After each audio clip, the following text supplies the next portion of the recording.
Welcome to Row J, TJC's monthly talk show about everything Jewish in the theater world. I'm your host, Meredith Ganzman, coming to you from Feinstein's 54 Below, Michael Feinstein's home for New York Cabaret. We have a great show for you. Here's what's coming up.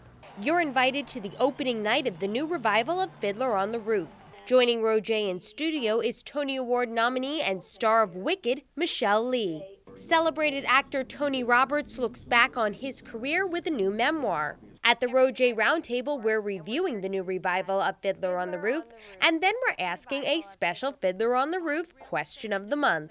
Let's raise a glass to Fiddler. On the opening night of the musical's 5th Broadway revival, we hit the red carpet and the after party to get the stars' take on this theater tradition.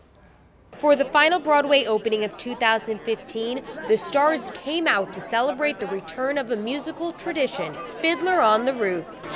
It's a perfect theatrical experience. And it's about family, it's about love, and I can't think of a time where we need to learn about love and freedom and survival right now. And yes, it's very, very Jewish. What it means is the story of our history, of our ancestors, for so many of us. And that really makes a very deep in my heart, deep place in my heart. Although the story is about Russian Jews, the musical speaks to all cultures. When Fiddler played Japan, they came to Sheldon Harnick after the opening in Tokyo and said, "Ah, Fiddler, so Japanese." Other attendees were most excited to see theater favorite Danny Burstein lead the musical as Tovah. He is a mensch. He's a full-blown mensch. He has got the biggest heart, and he puts it in his work. Even with all this support from entertainers of stage and screen, before the opening of the 5th Broadway revival of Fiddler in its 50th anniversary season, musical lyricist Sheldon Harnick was feeling some pre-opening jitters. I always am nervous opening nights. You never know what happened. The ceiling could collapse, you know. One of the scenes that keeps audiences on the edge of their seats is the bottle dance, in which, during a wedding scene, reception entertainers dance with bottles on their heads.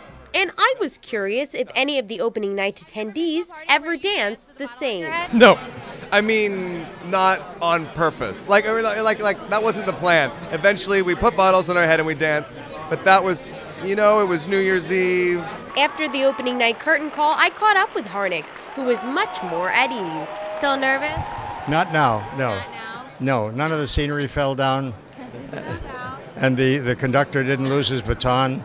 Nobody's pants fell down. So it was just a wonderful production. It was a good night. It was a good night, yeah. However, the debut of a new framing device at the musical's open and close, Tovah, bareheaded and in a modern red parka, did leave Harnick questioning. I know that some people are extremely moved by that, but I also know that some people are puzzled by it. So I have mixed feelings about it. The new blocking and the striking red coat reminds Harnick of the global refugee crisis, just as the Jews in the Anatevka shtetl were once forced to leave their homes. I don't think the ending has ever been more moving because constantly we're subjected to pictures of the Syrian refugees, and immediately we think of that when we see these people carrying their few belongings around the stage, and it's almost painful. Stirring these raw emotions, director Bartlett Sher hopes will draw audiences into the story. How do we place ourselves in the circumstances of our own past, our own identity, or of the current problem? And so, even with its 5th revival, sounds crazy, no? Perhaps an ingrained theater tradition can take new shape. Fiddler on the Roof isn't an old chestnut. It's not something your grandfather loved. It's a relevant, important show for today, and that people need to see this show and grow and learn. Fiddler on the Roof is playing now at the Broadway Theater.